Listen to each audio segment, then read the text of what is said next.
I'm Randy Childress, and this is Aim for High Ground. Thanks for joining me today. In the last stream, I talked to you about why people can be difficult. And I told you the story about my pet dog who had been hit by a car, and I ran to him and he snapped at me. I didn't understand that because Tiger and I had a special bond as a boy and pet together. And then my father explained to me that Tiger was in so much pain that he couldn't see me clearly. He just felt the pain and he was lashing out at anything and anybody who might have hurt him. Well, today I'm going to give you two more examples about this, so stay with me.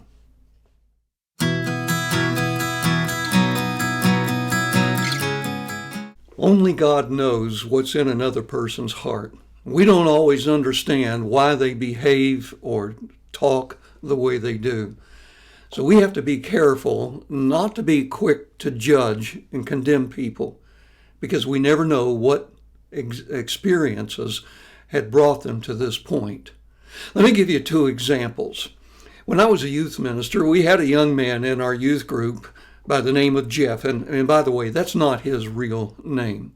And Jeff attended church regularly. He was connected with all the young people in our church. His father was a single parent because Jeff's mother had died in an automobile accident a few years earlier. And he was trying to raise a teenage son all by himself.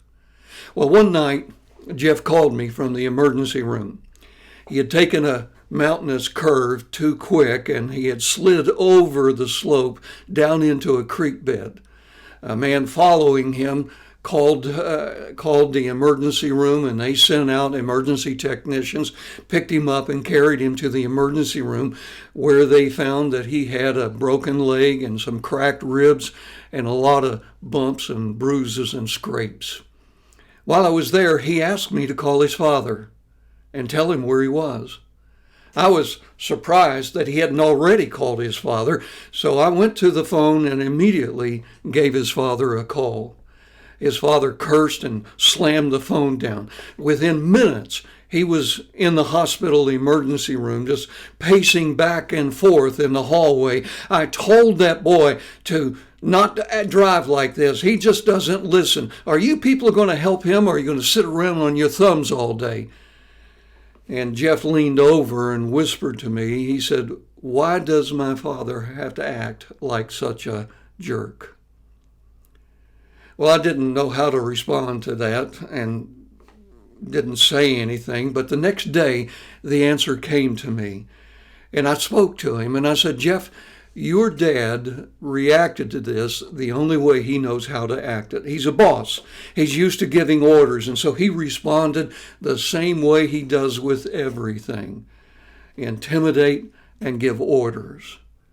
Now that may work in a secular community, but it doesn't do very well with relationships, especially a father-son relationship.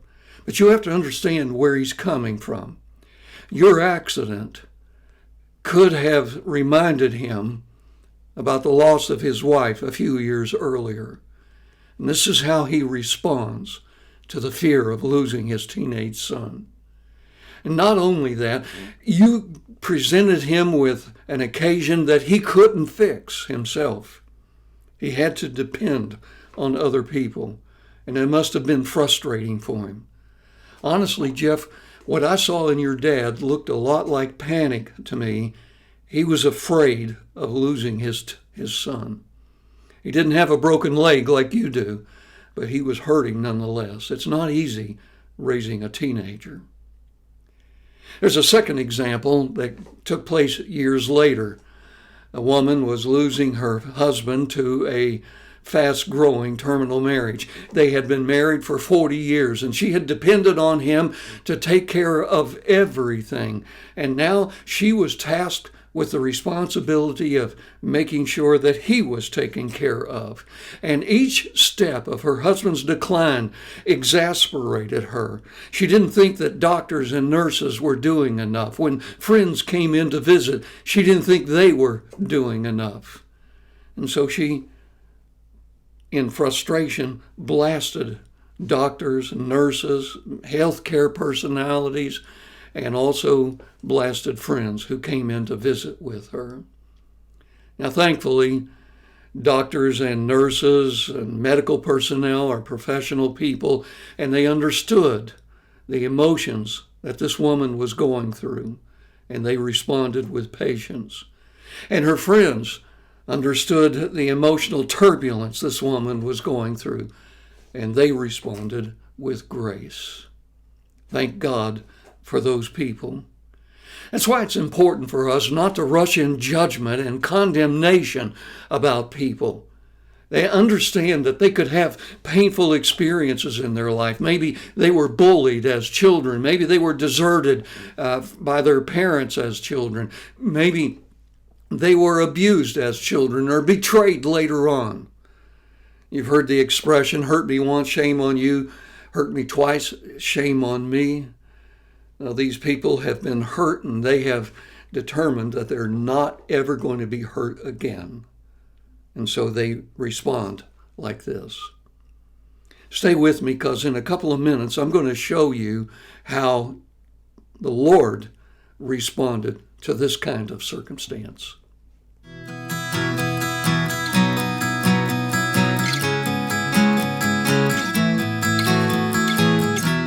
How do we respond to people who are difficult to get along with?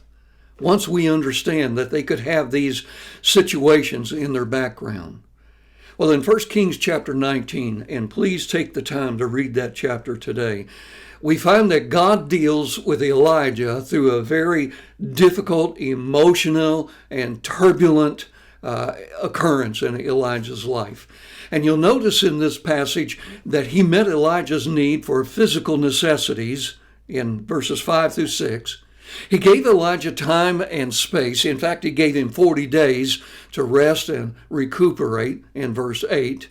He gave Elijah a demonstration of his power in verses 11 and 12. And he spoke to Elijah calmly in verse 12. And he gave Elijah new purpose and direction for his life in verse 15. And he gave Elijah hope for the future. Now, how did God do all that? Well, go back and read 1 Kings chapter 19 and see that for yourself. If you did these things for the difficult people in your life, you might bring about a change ultimately in their lives and in their relationship with you. Abraham Lincoln said the best way to get rid of an enemy is to turn him into a friend. And if you follow those steps that God gave to us in his dealing with Elijah, then you might be able to do that as well. And you can stay on high ground. It will improve your relationship with these difficult people, and your ministry and effectiveness will be strong. Thank you for listening today. I encourage you to visit my website,